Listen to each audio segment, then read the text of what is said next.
సామ్రాజ్యం అనే సినిమా ఒక సామ్రాజ్యమే కాదు. ఇది ఒక యూనివర్స్‌లో పార్ట్. ఇంకా దీంట్లో చాలామంది చేరుతారు అనే ఒక హింట్ కూడా ఇచ్చేశారు.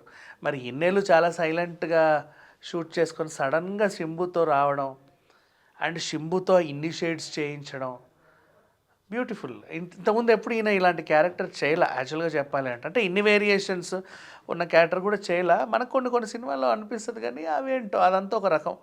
చాలా న్యాచురల్‌గా ఉంది లుక్కు. అబ్బాయి కూడా చూడడానికి చాలా ముచ్చటగా ఉన్నాడు. అండ్ ఇక అనిరుద్ మ్యూజిక్ గురించి సెపరేట్‌గా చెప్పుకోవాలి. సీన్స్ వస్తూ ఉంటే అబ్బా అనిపించింది. లైక్ ప్రతి దానికి ఆ బీజీఎం అట్లా అట్లా తీసుకెళ్తూ ఇప్పుడు 5 నిమిషాల ట్రైలర్ అంటే ఎంత చెప్పాలి చెప్పండి యాక్చువల్‌గా మామూలుగా. బట్ దీంట్లో 5 నిమిషాలు చూసిన ఫీలింగ్ కూడా ఉండదు. ఏదో అలా సినిమా స్టార్ట్ అయిన 5 నిమిషాలకి మనకి థియేటర్‌కి వెళ్తే ఎలాంటి ఫీల్ ఉంటుందో అంతే. అలా కట్ చేశాడు. మరి అది కూడా ఒక స్ట్రాటజీ అనుకోవాలి.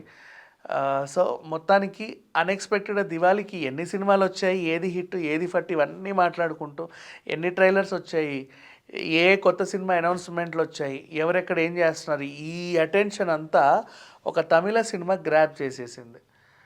మొత్తం తన వైపు తిప్పేసుకుంది. సో ఈసారి ఈ సినిమా ఖచ్చితంగా హిట్ కొట్టుద్దేమో చూద్దాం. Thank you so much.